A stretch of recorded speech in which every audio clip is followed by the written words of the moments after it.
আসসালামু আলাইকুম। অনেকেরই ধারণা আলু পরোটা ফুলে না, তাদের জন্য আজকের এই ফুলকো পরোটা রেসিপি খেতে অনেক মজার, ভালো লাগবে।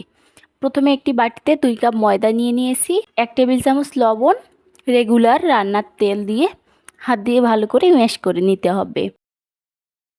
ম্যাশ করে নেওয়া হয়ে গেলে কুসুম গরম পানি অ্যাড করে দিচ্ছি। অল্প অল্প করে পানি দিয়ে সফট একটি ডো তৈরি করে নেব। ডো তৈরি হয়ে গেছে, সফট একটি ডো তৈরি করে নিয়েছি।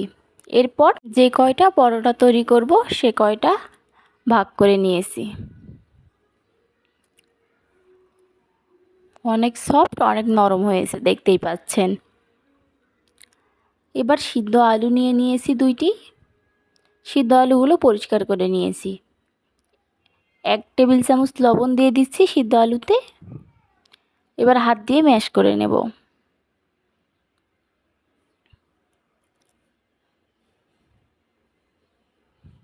ম্যাশ করে নেওয়া হয়ে গেছে। চিলি ফ্লেক্স 1 চা চামচ দিয়ে দিচ্ছি।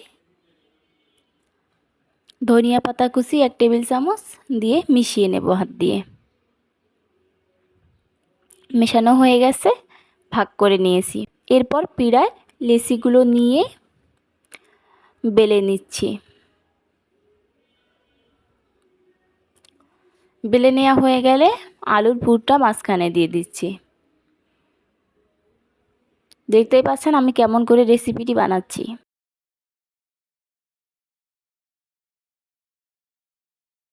হাত দিয়ে চেপে চেপে গোল করে একটি রোল করে নিয়েছি। এরপর মাঝখানে একটু আটা ছিটিয়ে দিয়ে হাত দিয়ে চেপে দিয়ে এবার একটা বেলুন দিয়ে বেলে নেব। এবার চুলায় একটি তাওয়া বসিয়ে তেল ছাড়া হালকা করে ভেজে নিচ্ছি। এরপর তেল দিয়ে দিচ্ছি। একইভাবে সবগুলো আমি বানিয়ে নিয়েছি, এরপর ভেজে নিচ্ছি। দেখেন আলুর পরোটা রেসিপি কতটা ফুলকো হয়েছে, অনেক ফুলে উঠেছে। একইভাবে আপনারাও বানাতে চেষ্টা করবেন। আশা করছি আমার রেসিপিটি ভালো লাগবে। ভালো লেগে থাকলে লাইক, কমেন্ট, শেয়ার এবং সাবস্ক্রাইব করার অনুরোধ রইল।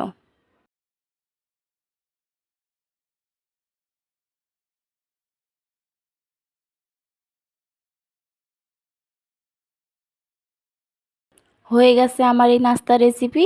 সবগুলো একইভাবে ভেজে নিয়েছি। দেখেন দেখতে কতটা সুন্দর হয়েছে। দেখতে যেরকম সুন্দর হয়েছে খেতেও অনেক মজার। আশা করছি আপনাদের কাছে ভালো লাগবে। ভালো লেগে থাকলে বাসায় ট্রাই করবেন। ট্রাই করে আমাকে কমেন্ট করে জানাতে ভুলবেন না কেমন হয়েছে। আজকের মতো এখানেই বিদায় নিচ্ছি। হাজির হব অন্য নতুন কোনো ভিডিও নিয়ে। সবাই ভালো থাকবেন। আল্লাহ হাফেজ।